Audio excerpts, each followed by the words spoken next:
още има хора от бившия персонал в Горна Козница, които когато се срещаме, първият въпрос е какво ни трябваше да се захващаме с това и защо трябваше да се закрива дома. Какво им беше на децата там, толкова тихо, спокойно. Те все още някои от тях не могат да разберат същността и смисъла на този процес на закриване на социалните институции. Първите няколко месеца бяха доста трудни от гледна точка на привикването на децата към новата среда. Но за около 6 месеца максимум всички успяха да привикнат, да се адаптират и да започне едно развитие в тях, всеки индивидуално според възможности и капацитета си да достига своето ниво. Имаме деца, които вече не ползват памперси, например, деца, които си отсервират и сервират сами, деца, които ходят в масови училища, от лицата, от възрастните такива, които ходят на работа. Други неща, специално аз като трудотерапевт, работя с всички потребители в услугата. Изработваме с тях различни неща, с които участваме на базари, от което те са много доволни, супер щастливи, че са постигнали нещо. Оставя им удовлетворение това, че хората харесват нещата, които са направили, купуват от тях, повишава тяхното самочувствие и ги прави по-самостоятелни. До сега са били напълно изолирани.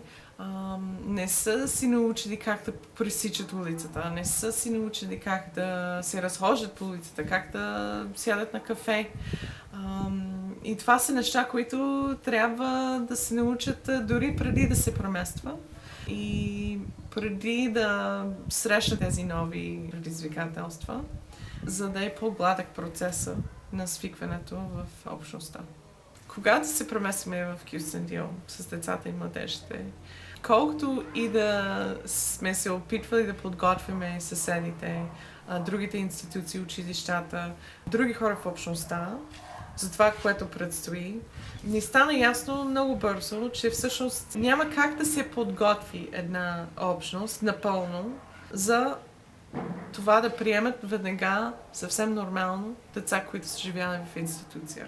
Дори специализираните услуги в общността, които преди да дойдем съществуваха, те главно бяха работени с деца, които са израснали в семейната среда, т.е. с родителите си или роднини, които не са били толкова институционализирани. Ние определено сме научили това, че партньорства в общината са от най-важните неща, когато става въпрос успеха на интеграцията на децата и младежите. Аз съм имал възможност няколко пъти да бъда свидетел на изключителната любов на Сидър и хората около Сидър, изключителната любов към децата им.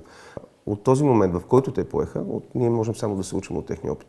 Такава загриженост. Нали? С Марк нееднократно сме имали възможност да партнираме и с останалите ваши колеги. Любовта към децата там не оставя каквито и да било резерви по отношение на начина, по който ще се грижат за тях. Единственото, което мога да кажа, обичайте децата. Нали? В момента, в който обичате децата, съветите не са ви нужни. Нали? Вече интуицията ви води по правия път. И тогава попадате и на подходящите хора, с които да партнирате. One of the things that was very important for us and one of the things we had to teach the major stakeholders that are involved in the deinstitutionalization was getting them to realize that modern care is always about empowering disabled people, helping them to discover their likes, their dislikes, what we call person-centered care. That it isn't about the older system, which is very much just clothe them, feed them, and have mercy on them. We don't want disabled people just to exist. We want them to live, and live in the way they want to live. So care should always be about facilitating them to live, empowering them to live, helping them to reach their potential.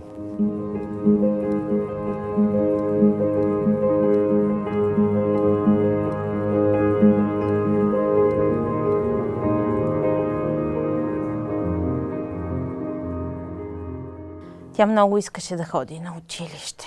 За нея това беше една мечта. Страхотно желание.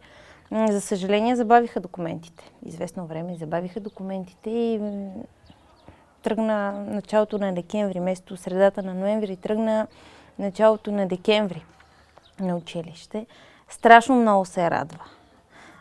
За нея това беше едно вълнуващо приключение и в момента знае точно кога е на училище и много се, примерно, става и мъчно, когато е ваканция и ме пита, защо трябва да съм ваканция?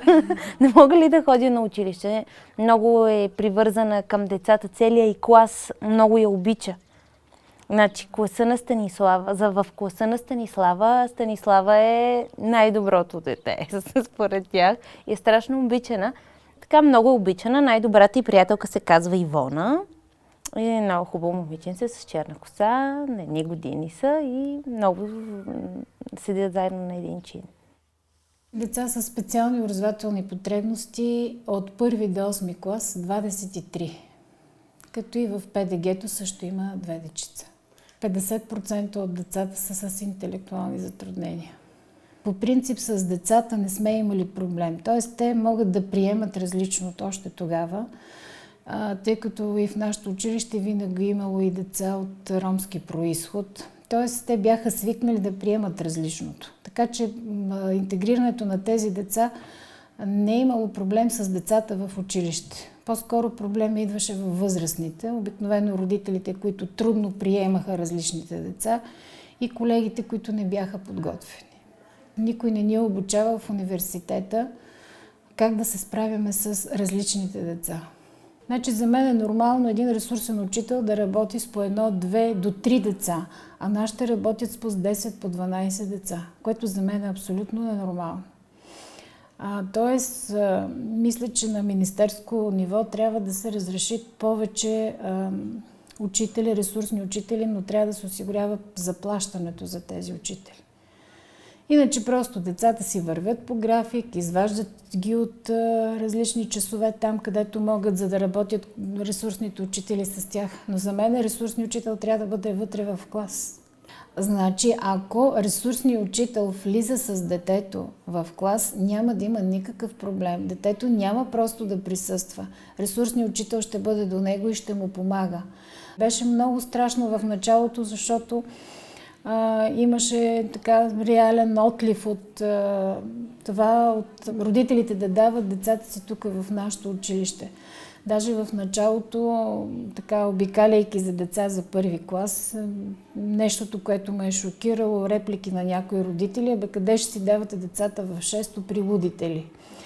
Нещо, което и до сега ми тежи, нали? Защото все пак смисъла на интеграцията на децата с специални образователни потребности е социализацията им, за да може вече в живота те да приемат и тези деца, с които са израснали и са общували заедно. Те няма да имат проблеми.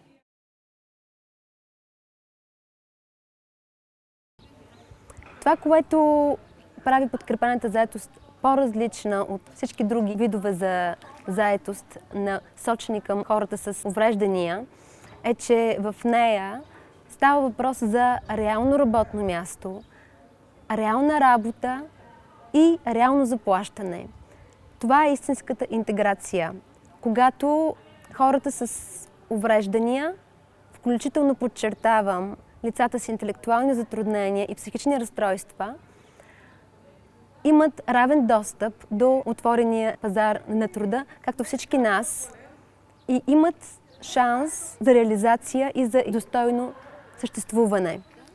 И Мемо за сега се справя добре и колегите се държат много добре с него. Започна така да се интегрира добре при нас, но с помощта на своя придружител за сега. Да се надяваме, че може и да се справя и самостоятелно. Аз мислех, че ще се справи по-бавно, че се справи с нещата, но един кашон съдържа 100. В момента сме на 450 прави на един ден, което отнема работата, да кажем, на един работник целия работен ден. Той знае, че идва, но 10 часа излизаме почивка, сядаме, сокчето му е дадено и 10:30 хората влизат, той си влиза сам и си почва да си работи. Но това е, може би няма месец. Сега са му интересни колектива. Вижда тази работничка, вижда този работник. Здравей, здрасти, сяда, говори с тях, вече почнаха да му се чувстват такъв смисъл. Здравей, с ръката здравей, се казва здравей така. Те с нищо не са по-различни от всички нас. Те се справят прекрасно, чувстват се добре. Просто трябва да усетят това, че хората ги приемат и че те са способни да вършат поставени задачи. В началото им беше малко трудничко, но постепенно в течение на един месец вече започват самостоятелно да работят.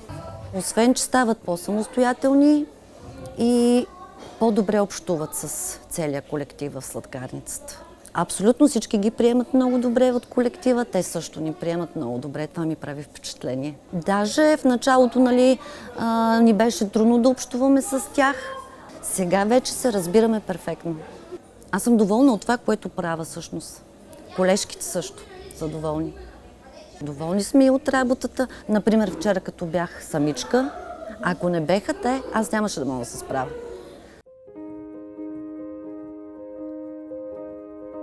За мен всеки ден е напредък и малките неща ги виждаме всеки ден.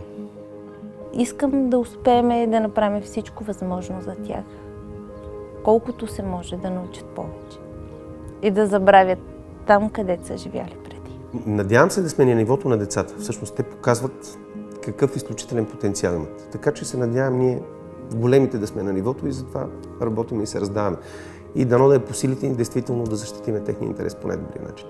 Definitely, we want to finish what we started. It's very important that we provide quality care, that it's not just about closing the institution, it's about getting us to a place where the services we provide are enabling young disabled people to live to their highest potential, empowering them. We're not there yet, we're nowhere near there. There's still a long way to go because it's about working with all of society, all the people that are involved, the daycare centres, the schools, the governments, the municipalities, the local shop owners, everybody to play their part in integrating them into society and seeing them as a normal part of society. So we'll continue to work as much as we can with Europe, with the central government, with municipalities to help them in devising policies and implementing standards of care.